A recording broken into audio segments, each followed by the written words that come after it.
এবার ইউক্রেনের পশ্চিম ও দক্ষিণাঞ্চলের জ্বালানি অবকাঠামোতে বড় ধরনের হামলা চালিয়েছে রাশিয়া। এতে ব্যাপক ক্ষয়ক্ষতি হয়েছে বলে দাবি করেছে কিয়েভ।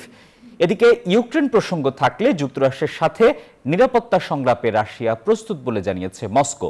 অন্যদিকে কিয়েভকে অস্ত্র সহায়তা না দিতে দক্ষিণ কোরিয়ার প্রতি আহ্বান জানিয়েছেন রুশ প্রেসিডেন্ট ভ্লাদিমির পুতিন। সম্প্রতি রাশিয়া ও উত্তর কোরিয়ার মধ্যে নতুন কৌশলগত অংশীদারিত্ব চুক্তি হয়েছে। চুক্তিতে বলা হয়েছে দুই দেশের মধ্যে কোনো দেশ আগ্রাসনের শিকার হলে পারস্পরিক সহযোগিতা বৃদ্ধি করা হবে। মস্কো পিয়ংইয়ং এর এমন সখ্যতাকে সিউলের জাতীয় নিরাপত্তার জন্য হুমকি বিবেচনা করছে দক্ষিণ কোরিয়া। এই পরিস্থিতিতে দক্ষিণ কোরিয়া ইউক্রেনকে অস্ত্র সহযোগিতা করার বিষয়টি পুনর্বিবেচনা করছে।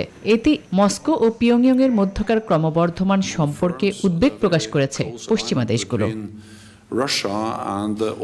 এতেই চড়েছেন পুতিন। এ নিয়ে দক্ষিণ কোরিয়া ও তার পশ্চিমা মিত্রদের হুঁশিয়ারিও দিয়েছেন রুশ প্রেসিডেন্ট। বিশ্বমানের থার্মিক্স রড, সালাম স্টিল থার্মিক্স, দেশের একমাত্র থার্মিক্স রড।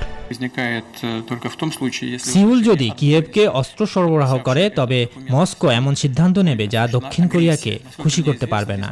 আর যুক্তরাষ্ট্র এবং মিত্র দেশগুলো যদি ইউক্রেনকে অস্ত্র দেওয়া অব্যাহত রাখে তবে রাশিয়াও উত্তর কোরিয়াকে অস্ত্র দেবে।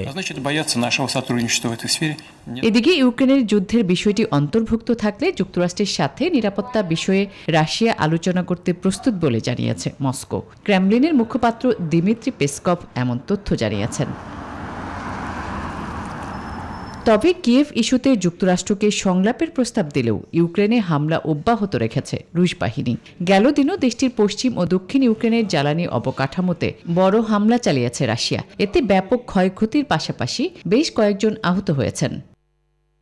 আসমা তুলি, নিউজ 24।